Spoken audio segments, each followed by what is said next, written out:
We welcome you back from that elongated break on ASO morning. We had wanted to wrap things up. But how can we do that when we know that today is a very, very important day?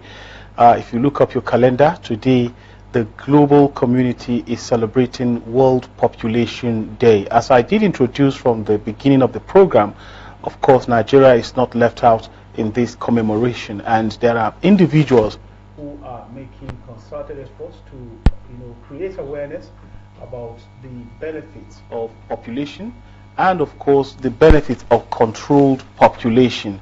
We told you from the beginning that we have guests who will be coming. Thankfully, they have been able to make it to the studios for us to have this very, very important conversation, because there are quite a lot of things, good and bad, that are associated with population. I have with me in the studio people from Population Explosion Awareness Initiative. You can call them PEA Initiative. And of course, we're already seated in the studio, Chidera Benoit. He is from the Population Explosion Awareness Initiative, and seated very, very close to him is Chioma Oshilim. I hope I got that name correctly. Yeah, you did. Good morning. Thank you very much for joining us on ASO morning this morning. Thank you very much. What actually got my attention was the name of your initiative, Population Explosion Awareness, and you can guess the word that actually got my attention: explosion. Yes. Help us establish the connection between population and population explosion. Okay.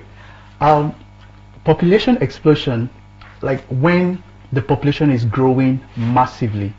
So I came up with the idea of this organization because I was reading about the data of how Nigeria's population will be growing massively.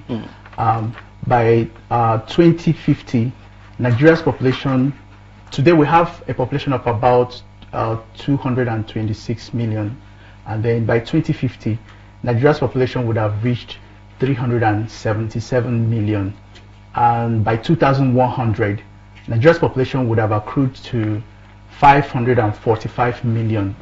So you can see the massive way that our population is growing. And if the population, when you talk about explosion, is just trying to express the fast pace at which our population is growing, the exponential rate at which the population is growing.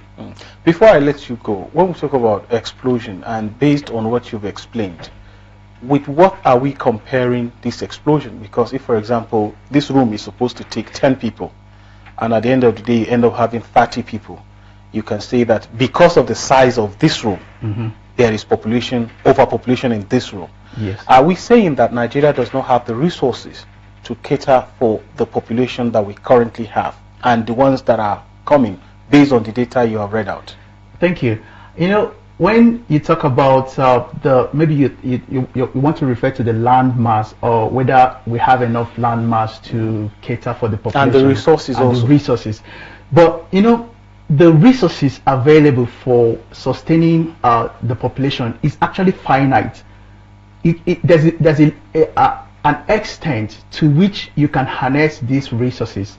Even if we have, let's take for instance, we have 1 million trees, and then the population is growing, we say that we have a massive land. Yeah. When we have, maybe let's say we have 100 million population, by the time it's 200 million, that 1 million trees, the rate at which it will be cut down will be massive. And then even if there are a lot of them, we keep harnessing them until we are left with nothing. That's why we're having global warming today, because the rate at which human action is impacting on the climate is massive. So the world is actually finite, and there's an extent to which the world can contain, the extent of population to which the world can contain. So if we keep having more and more people, you can see that we have massive land. We're supposed to have some vast area of land that will be green, left like that. But today it's hard to see, because people are building massively, because as more people are coming in, you need more houses, you need more energy to sustain these people, you need more firewood or whatever, or wood to build houses, and all these things. More green spaces will be cleared. And if you say we have massive land, there's just some extent to which it can go, because it will eventually be harnessed to depletion. Okay. All right, Choma, let me come to you. And I'll ask you this very simple question. The present population that we have in Nigeria, is it a blessing or a curse to us? It's in between, I would say. It's a blessing because as a country we are not supposed to be without population.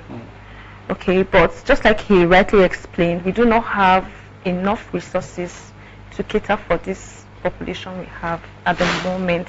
And if we are not being careful with the rate at which population is growing in Nigeria presently, it might at the end of the day become a curse invariably.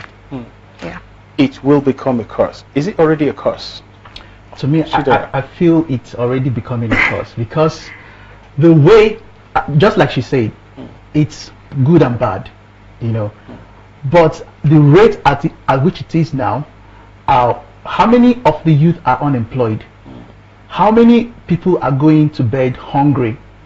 How many people need where to stay? People are, you know, in all sorts of situations.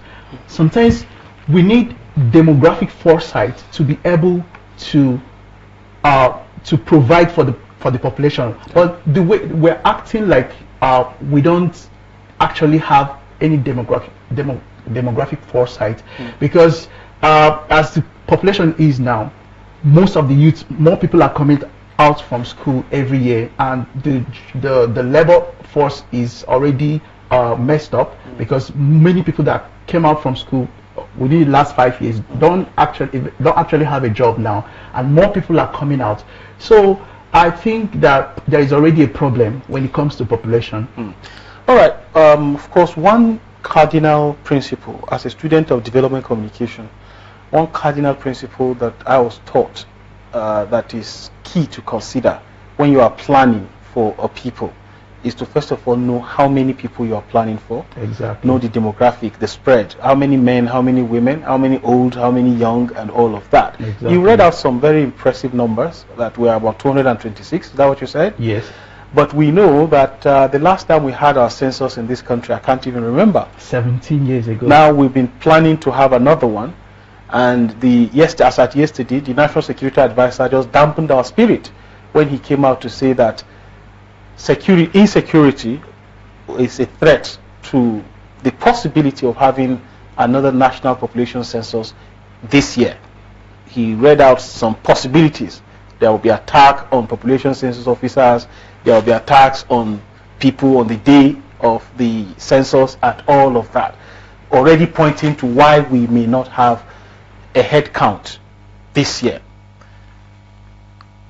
How did you arrive at that 226 million people? Because even from government officials, you will talk to one minister today, he will give you, we are over 200 million. Talk to another minister, he will only tell you we are about 210 million. Everybody, we have different numbers flying around. For a serious country, should this be the way to go? No, I don't think so.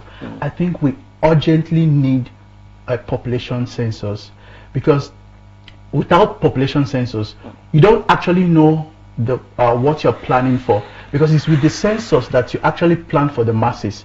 If you want to provide food for a community that's and you don't know how many they are, there's no way you would know the amount of food that you can give this community, and maybe you want to elevate people out of poverty from a particular community, and you don't know the number of people there. So maybe 1,000 people don't have a job, but because you don't have data, you assume that 100 people don't have a job, and then you invest in that area. So without data, you're not actually going to get it right. So we urgently need population census to be able to plan well for this country, because without the census, our plans are just based on nothing.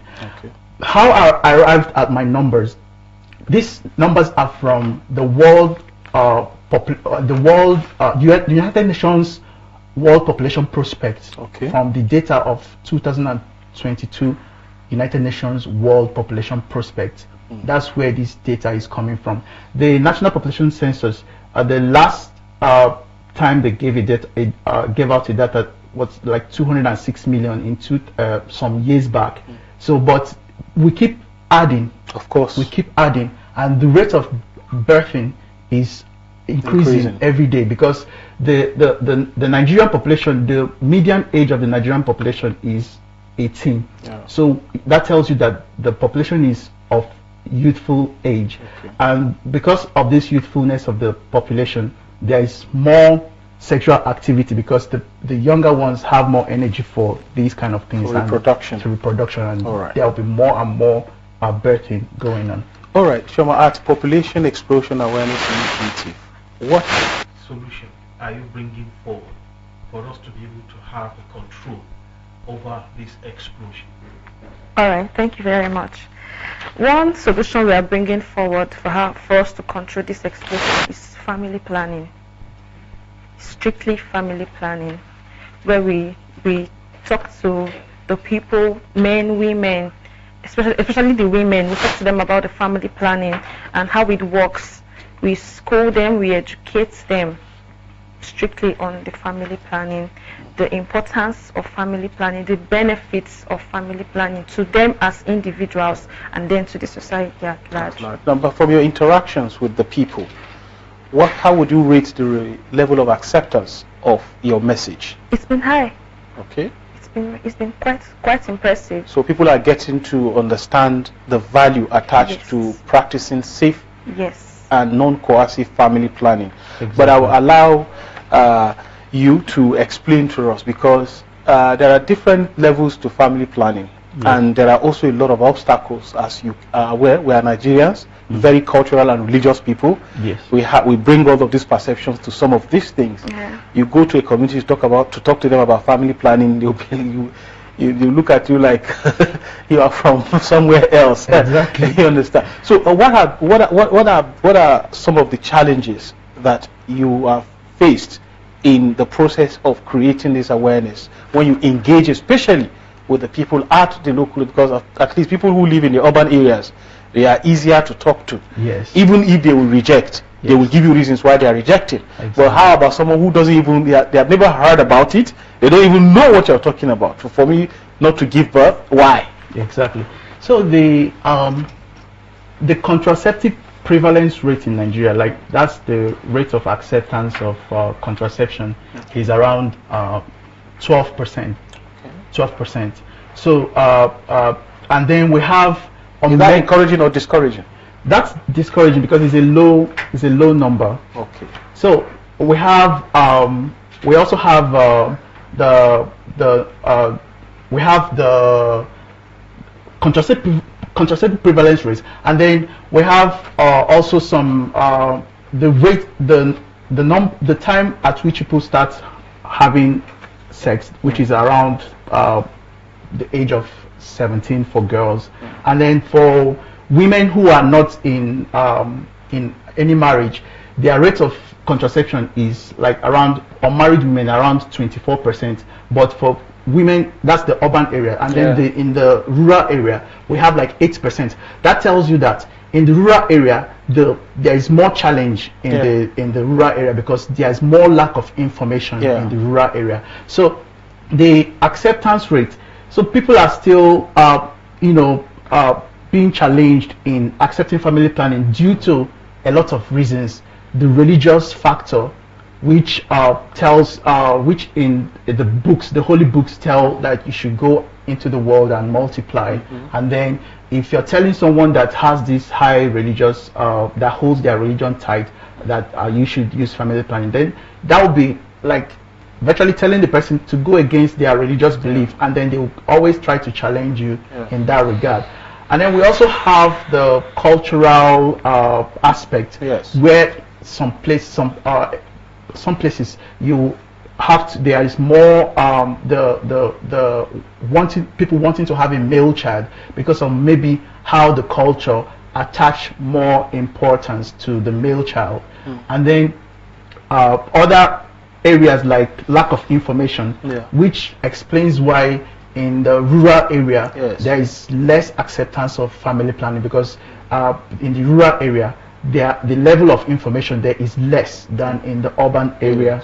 So, and also we have like the gender roles, whereby in some families the men feel like they have the ultimate say when it comes to family planning, even when the woman is the one that's going to carry the pregnancy. And maybe you find some instances where I know a woman that had CS, had a baby through CS, and then she enrolled in one of the contraceptive services, one of the family planning, but due to the fact that she enrolled before telling the husband, it was a big issue. So the man felt like he is the one that has the ultimate say to decide whether she should get family planning or not. But this woman was trying to protect herself because she just had a CS, and then if she takes in again, that might be complications. All right. So let me go to Chioma now, because women, you are very central to this conversation. And based on what you've said, you've had interactions with women, but PEA Initiative, are you more present in the urban areas and absent in the rural areas? Because like what he has just explained, we have more of a challenge at the rural areas because of probably lack of facilities for information. They do not have televisions to watch programs like this. Most of them don't even have access to radio and all of that. And I want to believe that an initiative such as this has come into close that gap. Are you more present in the urban areas, or you are more present in the rural communities? Oh well, I'll start by saying it's a movement. So we've had our presence in the urban areas. So presently we are going into the rural areas, and we had like a seminar recently for some women in the rural areas within the FCT, where we went there, we spoke to them about family planning, on the benefits. We took our time to educate them on the myths and the misinformations that has been flying all over the place about family planning. Some people say that people who had family planning usually have difficulties getting pregnant when they take off the family planning. So we had to deal with such myths and such misinformations, and then we've during the last seminar we took our time to really educate them properly, the young ladies, the married women, and all of that. And then we also took time to explain on the types of contraceptives and family plannings that are available. But just in case someone is watching and needs this information, kindly establish for us a connection between the prevalence of poverty in our homes and communities and country to population explosion. Okay. Maybe let me just come in a little bit. All right. Okay. So, like, let's take for instance, family planning is the way you can control the number of children that you want to give birth to. So let's give an instance whereby two men are working in the same office, and both of them are getting the same salary. One has 2 children and the other has 8 children. So when they are paid, let's say for instance they are being paid 150,000 every month. The one that has 2 children, when he receives his salary, the amount of money that he will use to provide feeding for his family is going to be less. So by the time he spends a little portion of his salary on food, he will have extra available to take care of the education and healthcare of his family and other needs. But the one that has 8 children, before he even finishes buying food for the family, he will have to go and borrow more money. Exactly. So he has to go and borrow more money. So then the children of this man that has 2 children, by the time they are getting support from their parents, obviously, because the man has extra cash because he's not spending too much on feeding. So the children will now have more support for their education, and then they will come out better in the society, more educated and with more opportunity. Let's say for instance one of the children they saw that he has talent in music, and then they even hire music tutor for this child because they have extra money, yes. so that this child grows up and gets well acquainted with music and even establishes a career in music because of the skills he acquired. But the children of this man that has 8 children, they have not even finished getting enough food because talk more of hiring a tutor.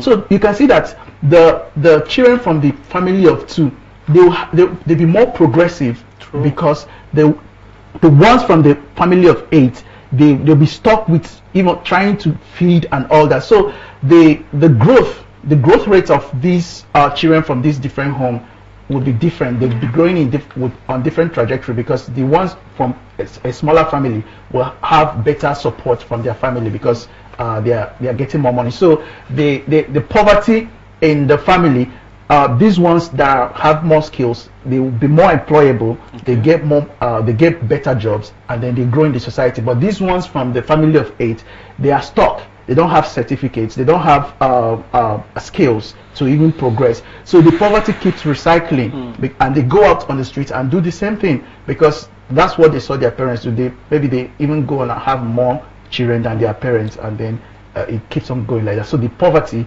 keeps recycling in the family. So you can see the connection. And this man that has two children is through the only way you can control the number of children you have is by family planning. So family planning is the connection between the poverty and this family, and then the growth in this other family. Okay. So that's how poverty can help in alleviating poverty in family planning can help in alleviating poverty in our society. Okay. Choma, talk to our women because of time. There are, like I think it was who was speaking about, no, you who were talking about how men always claim to be the head of the family and they are always responsible for decisions such as this, whether to go for family planning or not.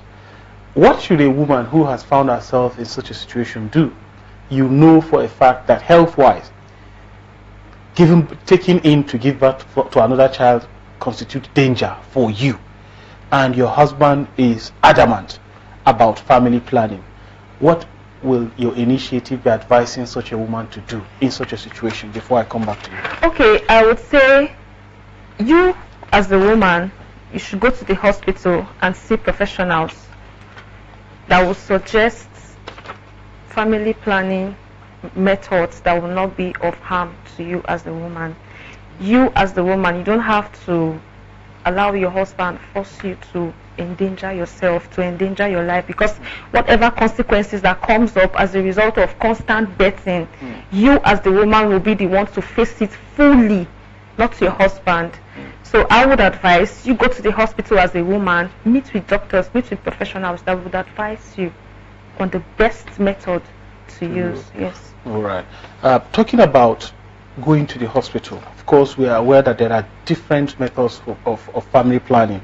I don't understand. I don't know if you are a medical doctor, so I wouldn't ask you specifics, but I want you to talk to men also, because sometimes we can be very, very stubborn. Yeah. Exactly. We can be stubborn when it comes to all of that. Talk to us from the point of view of your initiative, what you've seen in the field, and the things that if we agree to do will make our lives a lot more comfortable. Because you've given an example that anyone who has sense will see it's ABC. The more children you have with your little resources, the more problems you continue to create for yourself. Yeah. Exactly. But the lesser number of dependents, that is children and others, because apart from the 8 children that you mentioned, probably he has his mother, brothers, who are also looking up to that 150 that you collect. Exactly. So please talk to us from the point of view of your initiative, having gone to the field, having seen all the indices, having seen the numbers. Talk to us to understand why we should seek professional help with respect to family planning as a means of cutting on this population explosion. Okay, to us men, I encourage us to know that family planning is a positive thing, and in our society, you know, people depend on men a lot. When you come out in the society as a man, you, apart from your immediate family, you also have other responsibilities Definitely. to your the family where you're coming from. Even your friends. Exactly. So, and then if you have lots of children, that's going to be increasing on your burden. And that's why you see a lot of men don't last much, you know, and sometimes it's due to societal pressure, financial pressure that's coming on these men. Men go through a lot when it comes to like being burdened financially. You have to sort this. So you as a man, trying to, a way to elongate your life is try to have the number of children you can take care of. Have a small family, at least that one, you know that, okay, this is my circle, I can take care of this small family, than increasing more on the burden that's coming up on you. And then from the cultural perspective, I also think that we should try to understand the psychology and what the women are going through too, for us to be supportive when it comes to, like, let's say for instance that the woman that had CS and then she took family planning. I would feel that the husband should even be the one to suggest that she should get family planning, because if she takes in within that period, there's going to be complications because she just had a CS. So I would encourage men to be more empathetic to the women, and to try to understand their own perspective, and also to encourage them and support them wherever necessary. And for some of the cultural norms that have been there for a long time, that are not supportive of human rights, as a modern person, you should be able to say what is right and wrong. If the community we're coming from has some very strict laws against women, you should be, as a modern person, you should be able to say, this is not right now, you know, at least let things start changing. You should be able to make the right decisions and change some norms that are inconsistent with human rights and progress. All right, so Chioma, as we commemorate today, and of course your initiative is also lining up programs, I want to believe, part of which is why you are here to commemorate today as World Population Day. What should we be looking forward to? All right, we should be looking forward to more programs, more awareness. Okay. Yes, especially in the rural areas. Okay. Yes, we'll be holding so many outreaches and empowering some of these women and the ladies on the benefits, and getting to make them familiar with the family planning stuff and all of that. So apart from, after the studio session, what's next for PEA Initiative? Actually, we were meant to go to another location for outreach. So after here, we're going out to see how to arrange for the next place that we're going to. Okay. Yes. So what are you present on social media? Yes. Which people, because I want to believe that there are people who want to join in this movement, because I want to see it like a movement. Exactly. There are people who may want to join in this movement, even if they can't meet you physically. In their own spaces, they can get your message and share those messages with their own relevant cycles. What are your social media handles? Exactly. We have our website is www.peainitiative.org. PEAINITIATIV.org. Okay. And our phone number 090 67 874214. So if you go to our website, you will see our Twitter page, Instagram, Facebook, and also the YouTube channel. So you can see some of the things that we have there. Okay. Any other thing that we have not talked about? No. I think we're fine. All right. Essentially, for me, what I've taken away from here is that as a man, be an evolutionary human being, because no life is static. That our forefathers did it this way does not mean that you must continue that way. The world has changed. It's not that the world is changing. No, the world has changed, and so are every other things that man knows how to do and have been doing.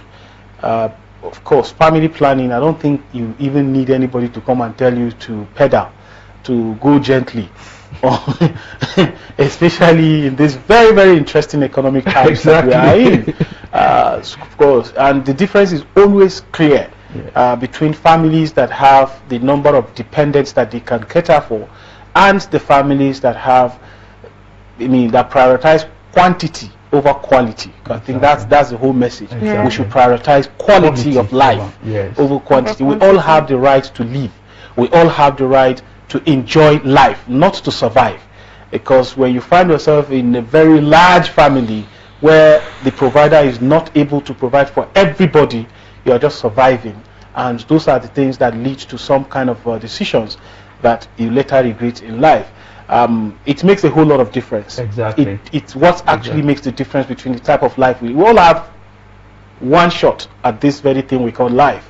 And the quality of it is largely dependent on how much of support, how much of provision we're able to get, especially when we're children, with respect to education, healthcare, shelter, and all of that. The children you see on the streets today, that is abnormal. Exactly. It's abnormal that a child would have to go beg for food, that a child would have to go beg for what to wear, that a child would have to beg for basic necessities that someone who calls himself a parent is expected to provide. It's abnormal. I don't think even your religious book, from the first page to the last page, supports that act. And of course, you are shying away from talking about the religion. I am a Muslim, of course, and you can't tell me from the beginning to the end of the Quran and even a hadith that family planning is bad. Because first of all, God says you are a shepherd. Do you know what it means for God to call you a shepherd? That you are responsible for the children you are bringing into this world. Exactly.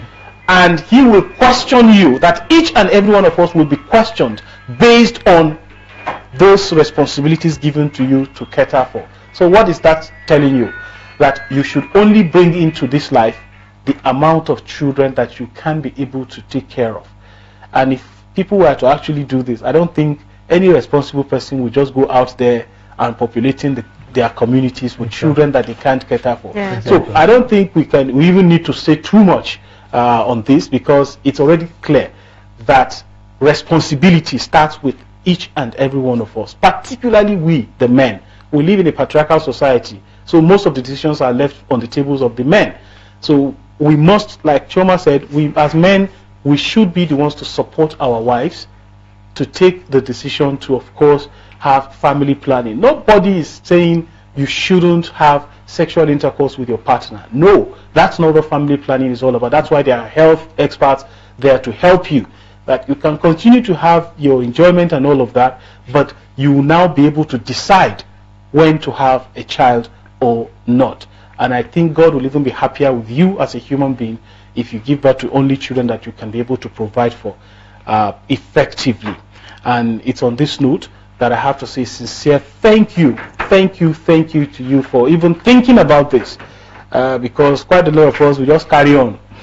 But if we have people like you who from time to time remind us, Oga, take it easy. Yes, so it's really a huge thing that you're doing. And I have to say sincere thank you to you. Thank you. And I listen to your last words before we close.